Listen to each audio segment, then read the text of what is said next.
Dan pemirsa, untuk membahas apa dampak PSSI memutus kontrak Patrick Kluivert sebagai pelatih timnas, telah terhubung secara virtual pemerhati sepak bola Effendi Ghazali.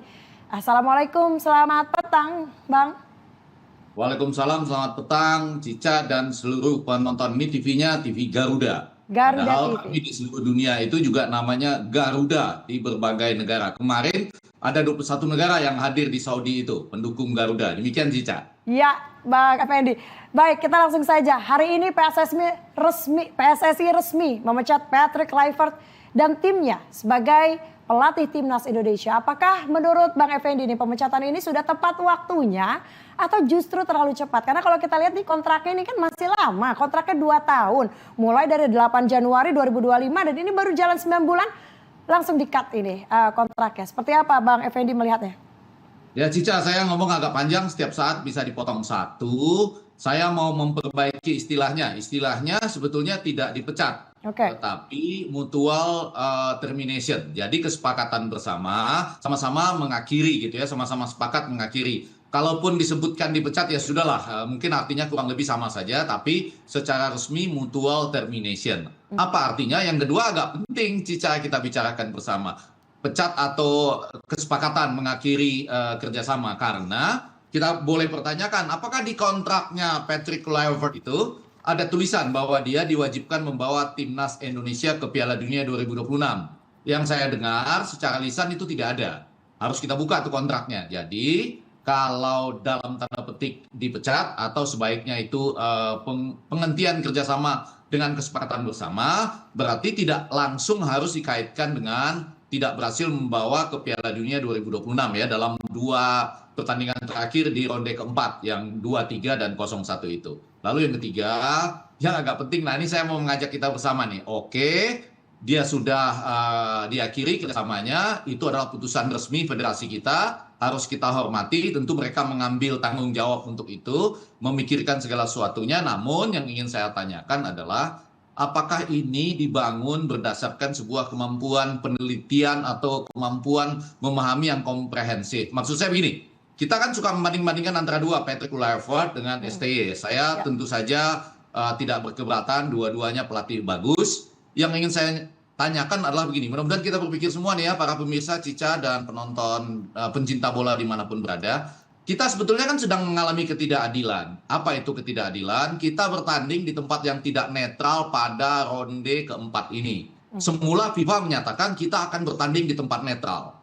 Ya, dan maksud saya beginilah, kalau PSSI ini punya kemampuan untuk negosiasi tingkat tinggi di Asia, mengajak federasi lain, jadi bukan sekedar mendapatkan penghargaan atau vendor untuk Bapak Presiden kita dari Infantino di New York. Tidak sekadar FIFA menyatakan, oh ya boleh Menpora rangkap jabatan dengan Ketua Umum PSSI. Itu oke saja kita hormati. Tapi yang jauh lebih penting adalah kita tidak boleh dibiarkan bertanding di tempat yang tidak netral, yaitu di Arab Saudi dan yang lainnya di Qatar. Undiannya juga sangat tidak netral. Arab Saudi itu tidak perlu berangkat kemana-mana. Bertanding lawan kita, sesudah itu punya istirahat 6 hari. Coba Anda bayangkan. Nah, maksud saya, kalau kita tenang bertanya, apakah STY kalau membawa tim kita sebagai pelatih timnas menghadapi ketidakadilan seperti itu, apakah dia bisa juga meloloskan kita ke Piala Dunia 2026 dengan 2 kali kemenangan misalnya, atau 1 kali menang dan 1 kali seri? Jadi sekali lagi saya ingin berpikir sangat tenang, sangat ingin membangun peradaban sepak bola Indonesia. Tentu momentum ini bisa saja artinya dengan diwarnai pergantian pelatih. Tapi apakah peradaban sepak bola kita itu bisa dibangun seperti ya sekadar tambal sulam saja? Saya rasa harus lebih dalam ya pembicaraan kita. Bukan soal Patrick Kluivert out, apakah STY balik, kemudian pada bagian lain apakah kebiasaan-kebiasaan buruk kita mengelola sepak bola bisa out juga atau tidak. Demikian Cica. Ya, Bang Effendi, kalau menurut Anda selama 9 bulan nih Patrick Kluivert dan kawan-kawan ini melatih timnas Indonesia, apakah Kluivert bisa dikatakan cukup berhasil membangun kepercayaan publik selama melatih timnas? Enggak, kalau itu saya harus akui bahwa kalau dibandingkan dengan yang sebelumnya STY, nanti ada angka-angkanya, tapi katakanlah Patrick Kluivert kurang bersinar dibandingkan dengan STY, itu kita akui.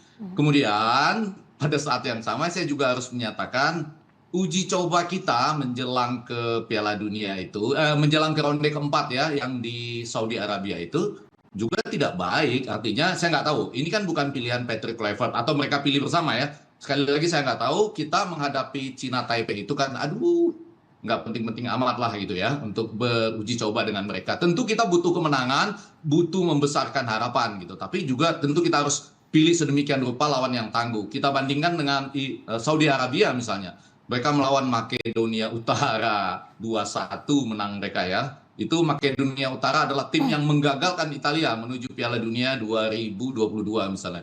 Lalu dengan Ceko misalnya, itu tim yang sangat kuat, mereka seri 1-1.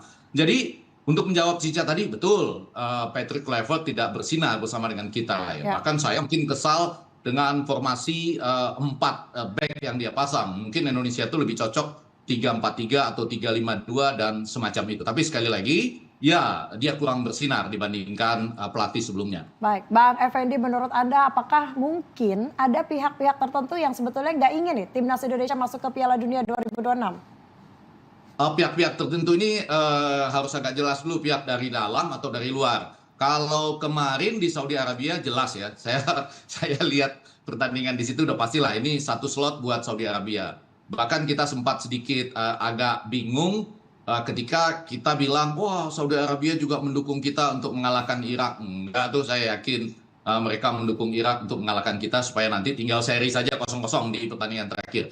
Tetapi kalau kita lihat semangatnya, saya rasa seluruh Indonesia pasti menginginkan kita ke Piala Dunia. Walaupun dalam konteks tertulis atau normatif, saya ini sebetulnya ikut loh menyusun roadmap ya, peta jalan untuk timnas kita menuju ke Piala Dunia atau pembinaan sepak bola secara utuh itu.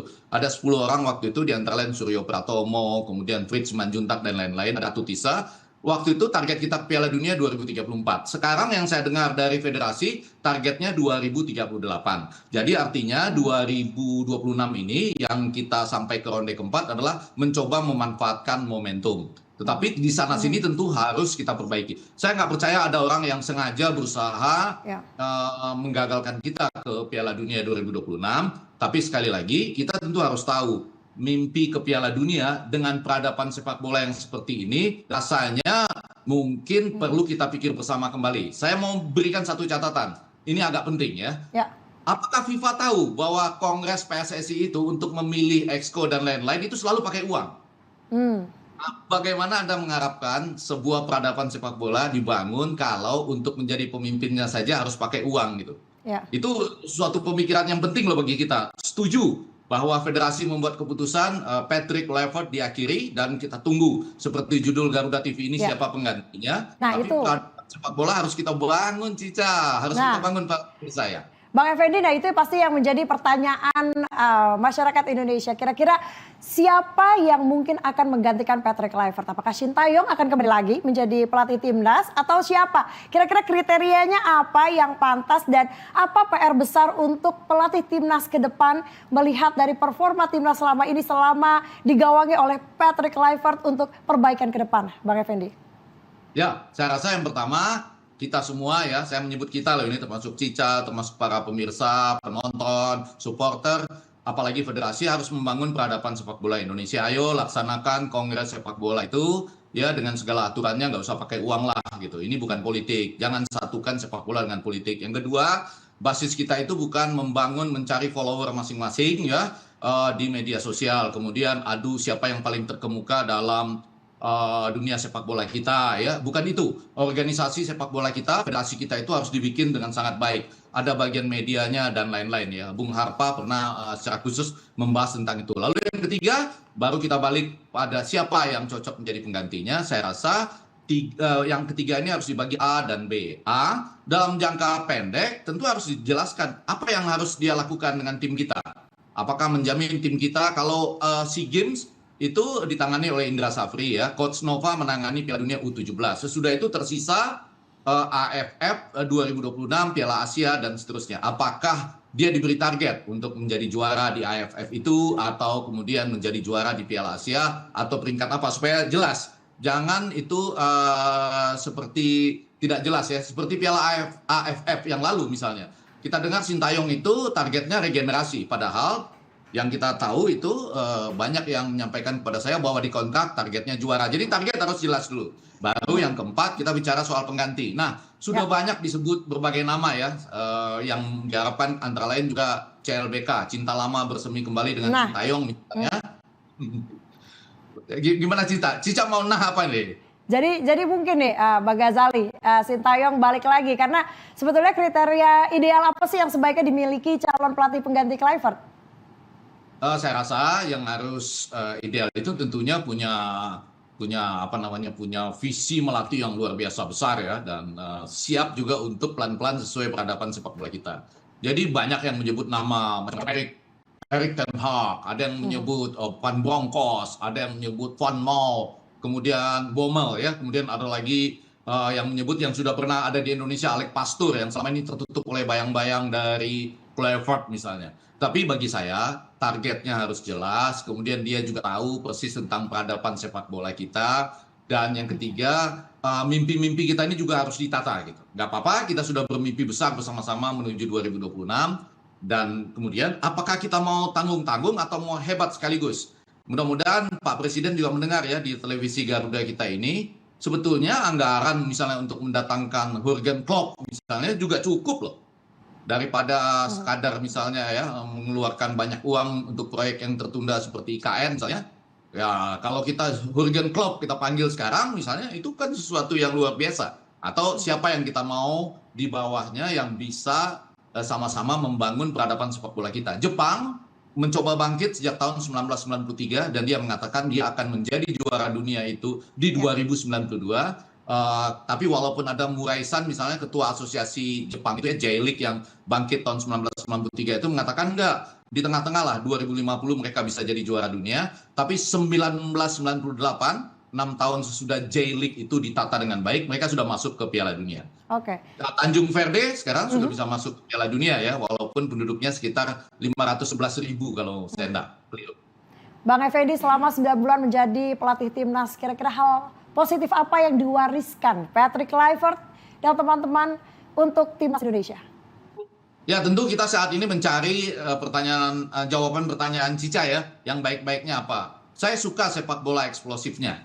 Walaupun menurut saya pertahanan dengan 3 di belakang itu rasanya belum cocok untuk timnas kita. Mungkin kalau itu menjadi pertahanan 4 di belakang ya, maaf keliru. Pertahanan 4 yang sering dipraktekkan oleh Kluivert itu belum gitu cocok buat timnas kita. Mungkin kita lebih pas dengan 3 ya di belakang, 3-4-3 yang kemudian bisa menjelma mentransisi jadi 3-5-2 tergantung kondisi dengan lawan. Tapi untuk menyatakan atau menjawab pertanyaan Cica apa yang baik, saya suka bahwa dia tentunya tidak terlalu peduli dengan media sosial, lain dengan pelatih-pelatih yang lain. Dan dia walaupun keras kepala tapi sepak bolanya tuh eksplosif ya. Dan jangan lupa waktu lawan Irak kita tuh punya kekeliruan juga, yaitu kita membuang perhatian begitu banyak pada wasit Kuwait ya, Muhammad Al-Ali dalam pertandingan lawan Arab Saudi. Kita lupa bahwa yang memimpin pertandingan melawan Irak itu adalah wasit dari Cina, Manning, yang jauh lebih berbahaya. Dia memberikan 3 penalti untuk Qatar pada final Piala Asia ya, sehingga Qatar bisa mengalahkan Yordania 3-1. Lalu wasit VAR-nya lebih kacau lagi, si Fakompo Udom.